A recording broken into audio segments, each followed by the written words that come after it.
Greetings, students. Today we are here with Joan Dalrymple. Joan and I met Joan because we were working on a research project together, and probably before that a little bit. But Joan is a reference and instruction librarian, and she tells me she was recently promoted, so she is also full professor at Bergen Community College. And Joan is an example in the context of what we're doing here with Voices of Search. Joan is a community college librarian, and she may have different ways to describe that. But I really want you to see what that type of work looks like, what the reference, what search looks like in that context, and the type of instruction you might be doing. Joan, tell us about yourself and your job. Sure. Thank you. Thanks, Joyce. And I'm happy to be able to talk with students today. So thank you so much. So I've been a community college librarian for 21 years. And prior to that, I was at a medical school library and also a public library before that. So I've had, some varied experiences. And so coming to the community college world from a medical school sort of background, it was quite a change. And in community colleges, we see students from all types of backgrounds. We have students of all different ages. We have students who come to us from other countries. We have students from all over. So we also teach online and we teach in person. We help students with research questions online and in person. So basically, we're always trying to be where the students are, but also to meet them where they are as far as their academic development and information literacy skill development. So because we have students who might be right out of high school, they bring certain experiences to us, but we also have students who have not been in school for many years and come back and they come into the library or they contact us and they don't know where to start. They, left maybe a world of maybe print books and that was it, and come to us and are not sure how do I begin? So we always have to try to gauge where the student is through a reference interview. So if we're meeting with a student at the reference desk or perhaps one-on-one virtually, we also meet with students in person one-on-one in longer appointments. So we try to gauge where the student is and what they've done so far, and work with them that way. So it's Um, not just for the particular question, the research question. It's really you try to get what you can about their background. Yes, and Start these conversations. many times the student, willingly shares something about their background, and relating to the student, making them comfortable is an important part of what we do. I think that pertains to a lot of types of libraries, but certainly in community colleges, students sometimes are hesitant to come to ask for help. They don't know where to go to ask for help. We try to encourage interdependence for in the community college students. And I also teach the college success class. So I end up becoming very familiar with a lot of the students that we In a have. college success course, what do you teach in that course? So in that course, we teach, it's a freshman year experience course, So I it's guess a would full be. semester course. Yes, it's a three Uh-huh. credit course. Mhm. It's not connected to the library, but there is an information literacy component and assignment in that. And a few of us librarians do teach this course, but it really So helps let me us. just clarify. Is it Yeah. part of a department? Is it with English or writing, or where does it live within the context of the school? So the college success course is a free elective, but it is required for students who test into the developmental courses in English and math. Mhm. So And developmental means they're starting at a certain point. yes, so that's the developmental courses are for students who are not quite ready for the college level courses, that they need to just work on some skills in order to make sure that they're able to succeed in the college level courses. Mhm. Yeah, Okay. yeah. And so that involves information literacy, writing, Mhm. uh, Study skills, those, sorts of skills that a student might need to do well in college. And we also do career research in that course. So that's where, with the librarians, we de develop that assignment with the course coordinator, and many of those classes come in. So we're able to really meet a lot of the students that way. So, at community colleges, building these grassroots relationships is really Nice. very important So for, it can yeah. start with this readiness course, and then they Mhm. have a name, a face, somebody they trust. That's right. That's right. That's right. Um, so, and many students also might come into the library with their English class or classes from other disciplines. So in the community college, we offer information literacy instruction, usually tailored to an assignment. The students will come into our classroom, and we will often collaborate with the teaching faculty and maybe develop an assignment with them. But we'll, teach the students how to do research based on the assignment. Um, and so So we, what does that look like? So is there a lib guide? Is it a one shot? What does the faculty partnership look like? Who approaches whom? Is it built over years? I know what it looks like K-12 and especially in Mhm. high school. What does it look like there? So it can look like a lot of different things, and we just try to be open to however we can develop those partnerships. So all of the librarians, and this is, I think, pretty typical in four-year schools as well as community colleges, we are liaisons to different subject areas. However, in a community college, I think we're more so a generalist, maybe more so than in most four-year schools. So, for example, my liaison area is health professions. I had started out though with English. So I used to work more with the English department, but now I'm with health professions. Well, that Um, makes sense because you worked in medical school libraries. that's right. That's Yeah. right. So we do end up building relationships over the years with faculty members, and learning about, the students' research needs, and encouraging them to bring their students to the library, or in some cases, I do go to their classrooms. So it really depends, because some of the health professions, they don't have the time to bring their students into the library. So I'm happy to go to their building and teach, in their classroom. But sometimes we'll collaborate on an assignment, or sometimes the faculty member will already have an assignment created. We often do create LibGuides for supporting that assignment. And that helps the student who, needs that reminder about where to go. Oh, what did we learn in that class with the librarian?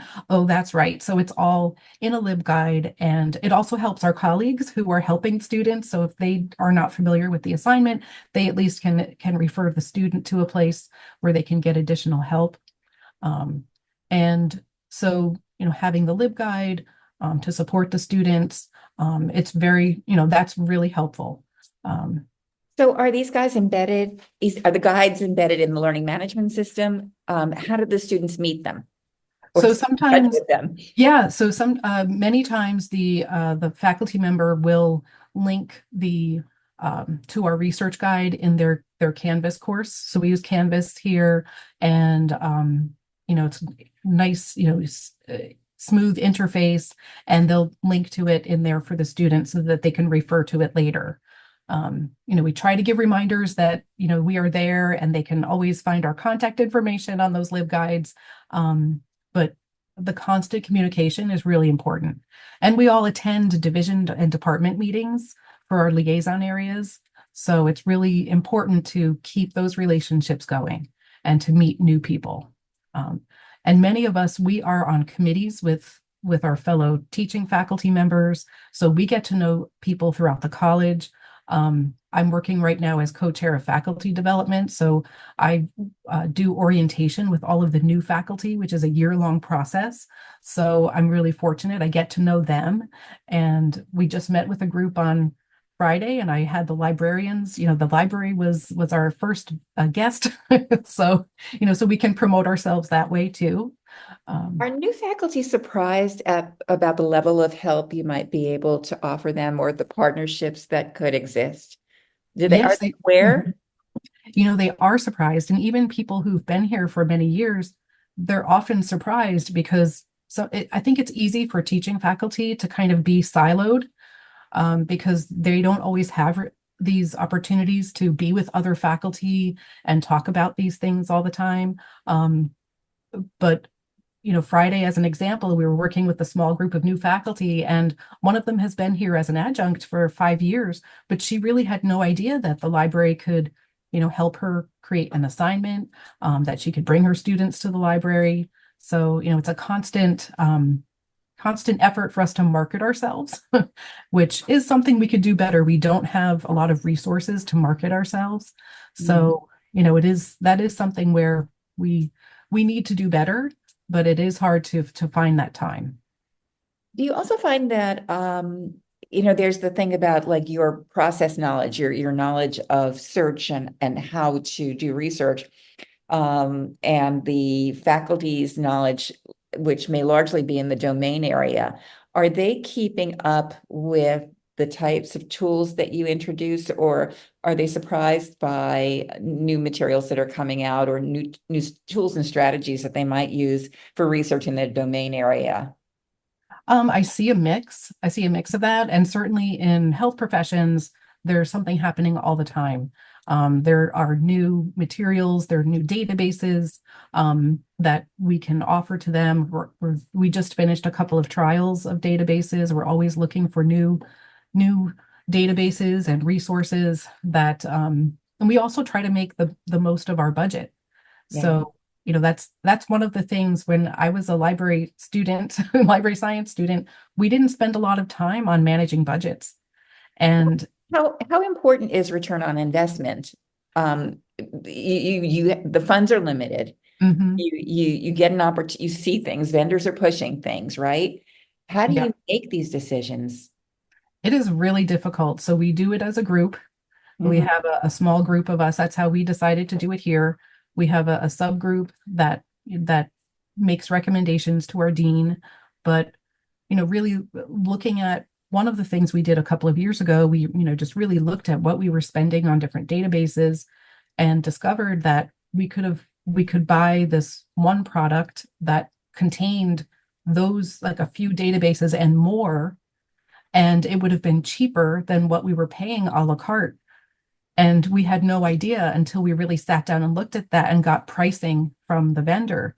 And, we were disappointed that our rep didn't help us more with noticing that, but you really have to pay attention to all that. So we're always trying to maximize the resources that we have and can offer, um, with what budget that we have.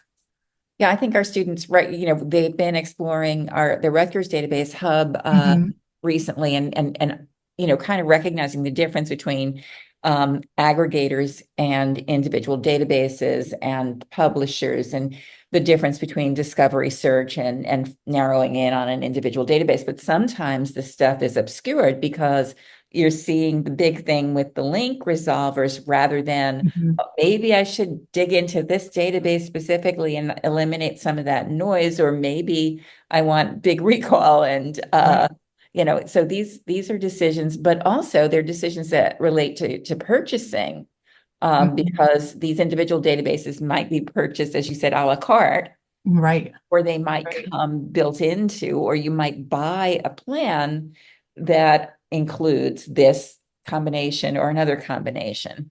Right, right. And it's really important to be aware of all of those possibilities and also partner with your fellow colleagues from other institutions. In New Jersey, we're really fortunate that we have an organization that helps us with thinking about our electronic resources and managing them. What's the name So of the organization? so that is Vail. That's Yeah. Vail. They help us with that.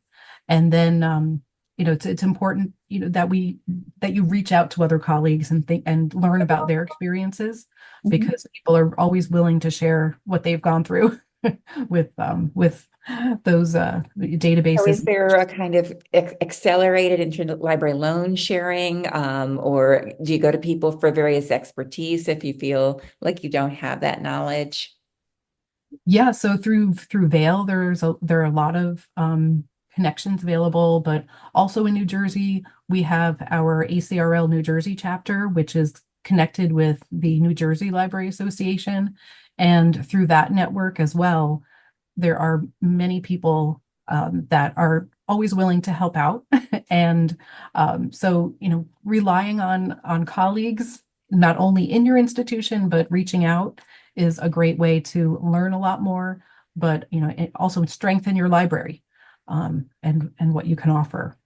And the conferences are great, and also Mhm. the conferences, the threads that are happening at NJLA are also really valuable. Right. Yes. Yes. And even sitting with people at dinners and making those connections. There's some really great ideas. If so, for my students, if you're interested in academic librarianship, don't be shy about going up to Joan or one of her Yes. colleagues. My experience is that people who have been in the field for a while want to help new professionals adjust and make contacts. So That's right. That's right. And I co-edit the ACRL New Jersey College and University section newsletter. So it comes out twice a year.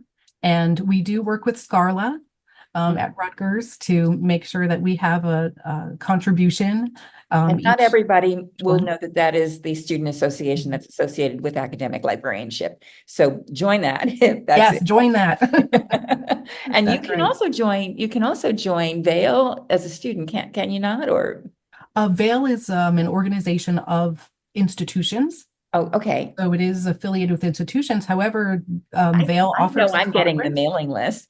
Yes, it is. We librarians are on the mailing list, and anyone can go to the conference. So they've opened it up to people who are not, in academic libraries yet.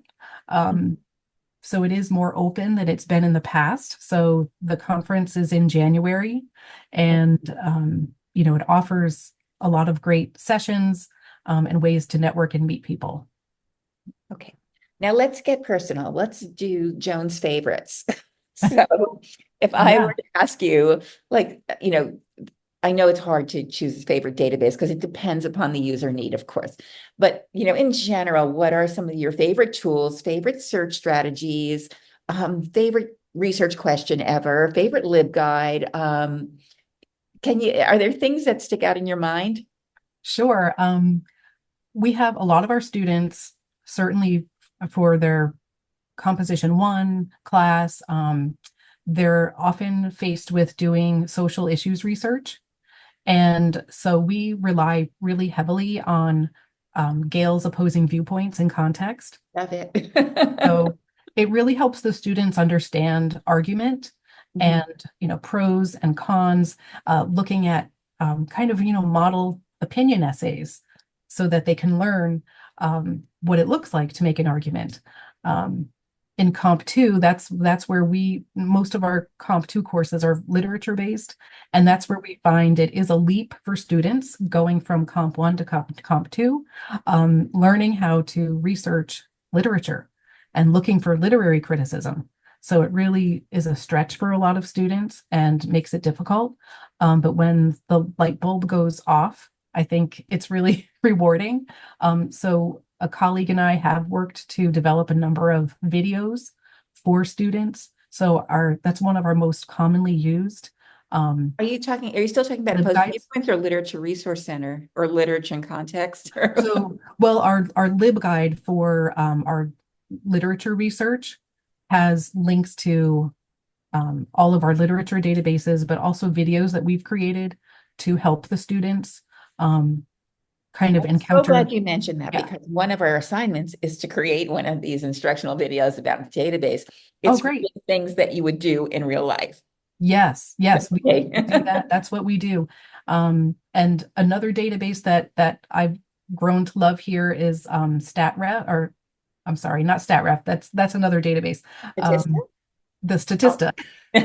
So Okay. Statista, because it's all statistics. Mhm. And many times students need to find some statistics to provide provide evidence for something that they're saying in their paper, and the students love it. People don't realize that. So you're going in looking through magazine articles, but the statistics exist in their primary source in Mhm. a database. So you don't have to find them secondhand. You can actually quote the data and where it came from directly. That's right. And the students love it. They have a lot of fun exploring those the different statistics and types of statistics. So it's something that Can you make charts on the fly in that one? Can you make, I think you can, you no? can download the charts from there. You can download them as, images, PDFs. So there are lots of ways that students can use the data that they find in there. Mhm. Yeah. So that's a nice variety. We hit literature and Yes, literature. Yes. But see, we're uh, all over the place. yeah, I think that's part of the fun there. You really can span things. And then you also discover, I suspect, that there is an interdisciplinarity around a lot of the work that happens here. It's not Mhm. specifically humanities or social science or science. A lot of these That's things right. are kind of um, seep into all the different categories. Is there a thesaurus you like best? Well, I go back to my old medical library days. Mesh? I loved mesh.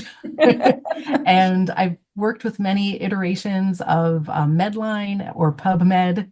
Mhm. And, And just does that those sources work well in a community college setting and the health and allied health? Um, yes, so we use PubMed. We don't subscribe to another vendor. For example, Ovid mhm. has a Medline product that you would pay extra for, but we use the free PubMed.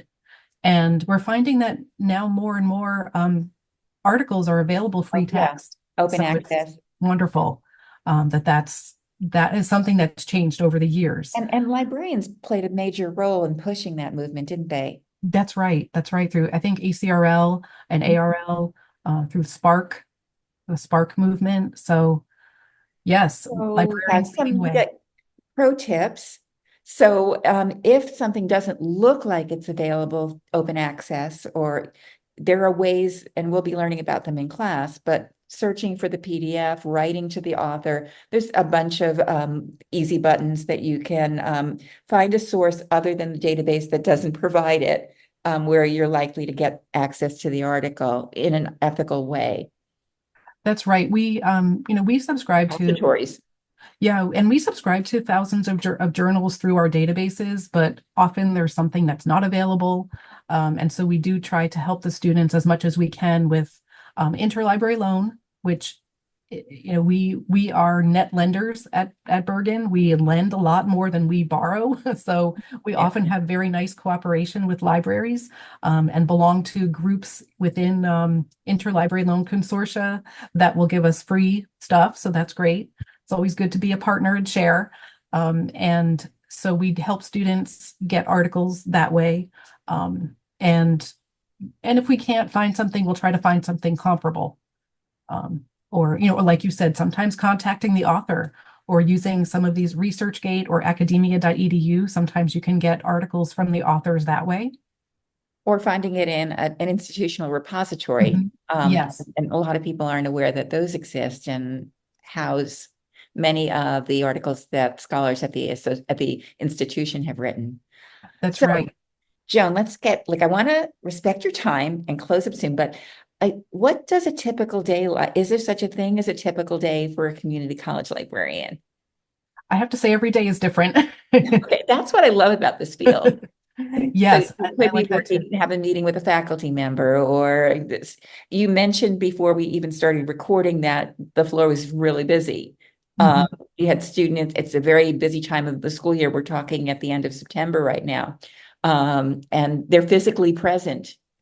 That That's wasn't right. necessarily the case the last couple of years. That's right. They're here. They are working in groups. And especially our health profession students, they like our group study rooms. So, but other But the students, environment of the library is important to this particular group of students as well. yes, yes. And we try to offer a variety of study spaces to accommodate everybody's needs. So we have quiet spots. We have, a whole silent room where students can go in. They're very serious in there. We never get complaints from that room. We have areas for quiet conversation. We have study rooms. We have study carols. So we really try to accommodate all of our students who might need different study spaces. Um, but we're really busy today. Students are, hitting the ground running. We start a second, one of our second semesters starts on Wednesday, so that we have staggered semesters to give students lots of enrollment opportunities. So the 15 weeks courses, they started early September. Next, we have the 12-week semesters Oh, starting, nice. and we have also two 7-week semesters that run in the fall and the spring. So Oh, we have know students that. starting all the time too. So Well, that can keep you busy. yes, yes. All right, final words. Advice. If for any of my students who, after hearing this wonderful conversation, are interested in academic librarianship or specifically community college librarianship, what advice would you give to my students? So I would recommend, first of all, talk to some librarians, talk to community college librarians or librarians in academic libraries, other institutions. Get involved in the different organizations that are local or in the state. But also, we really look for some teaching experience. Important. You find that that's where newer hires might stumble a little bit, not having a little bit of teaching experience. So wherever you can find some experience teaching, whether it's in workshops or, or even, in your public library, offering, sessions there, having some teaching background can really help, because we are teachers here just as much as the teaching faculty, but we're considered non-teaching faculty. We're on the same faculty hierarchy as our teaching faculty counterparts at my college. We go through the same promotion processes, and Oh, I forgot to ask you about that. We mentioned that you were recently promoted to full professor. yes. You started as, how did you start? So I started as an instructor, Mhm. and then next was assistant professor, then associate professor, and then full professor is the final, um, the And last the last rung. actually, this is connected to the very last question I wanted to ask you. Mhm. But you have to keep a portfolio together for your promotion. There's probably an evaluation team of peers or people who are of higher rank than you, and you need to keep this material together to show evidence of your growth, your publishing. Is it what am I That's missing? right. That's right. We have first of all a tenure process. Mhm. Just like So when faculty in the departments within the institution, yeah? That's right. So faculty, whether they're teaching or non-teaching, the non-teaching are the librarians and counselors at my institution, but we all go through the same tenure process as the teaching faculty. And in that process, they have to do a project, a research-based professional development project. And then after that, each year we have to complete a tenured record of activities that documents all of the work we've done throughout that year. And it's in different categories. So it's our teaching contributions, it's contributions to our department, division, and the college, as well as to the community. So, for those of you who are involved in different community organizations, that counts towards, your work, because it can certainly promote your institution. So that's all. The portfolio that we keep is all examples of those things. So speaking of portfolios, I promise this is my last question. So our students are doing things, they're making things in our courses. What things should they focus on in presenting as they put their portfolio forward if they want to work in an academic institution? We talked a little bit about the database tutorials, perhaps. What if you're hiring somebody, and you probably do hire people, Mhm. what looks good to you? So certainly, I think projects where you created instructional videos, like your one assignment that you're about to do. Um, again, teaching experience, Right. reference experience is also important. That is still part of our, regular services that we offer. And even collaborative projects that you've done, because collaborating is more and more important, I think, in institutions, bringing people together from different areas. Any grant writing you've done is also good. Um, yeah, assignments you've maybe created with someone, just LibGuides you've created, to give an example, because we that's another skill that's really helpful here. If anyone has the spring My share students, experience. just for future reference, my students will have LibGuide experience. Excellent, excellent. Yes. This is great. Um, hmm, was something else I wanted to ask you. Oh yeah, I know what it is. Um, do you do action research? Is there stuff that you do as you look at the way students are working or the way you work with faculty? Is that part of what you might put towards a tenure package, or just because you want to learn about what's really happening and evidence of needs or growth? Yeah, so for students who or I'm sorry, the new faculty who are in the tenure process, they will do an action research project. But we also, as faculty, we are responsible for assessing our areas. So assessment it's one of our core, principles here. And so we are supposed to be assessing different learning outcomes. Um, every year we have assessment reports we have to write, and we're constantly assessing different learning outcomes. So, and we also, information literacy is one of the college's essential learning outcomes for general education. So it's important too to keep those connections with departments and divisions, because we can partner with them on assessment projects. So we can work with students in a class, and document and see how we can improve. Um, so, lots of opportunities for assessment that way through action research. Okay. Well, I think that's all I had. Those are my questions. But any final words you want to leave my students with? You have already given them some advice. Sure. So, community colleges offer wonderful opportunities for for librarians. So I encourage you, if you're ever in doubt about working at a community college, to investigate it, reach out to other community college librarians, myself, if you're interested. So definitely don't write us off. There's a lot of opportunity at community colleges, and every day is different, that's for sure. And there's a lot of ways to get involved throughout the whole college and have an impact. So a lot of opportunities for leadership within not only your library, but in the college itself. And we do want to prepare our Rutgers students for leadership. So thank you for emphasizing that. Yes. Thank you, John. I'm going to Yeah. stop the recording. Okay. Very grateful for your contribution to our class. Oh, thank you. Mhm.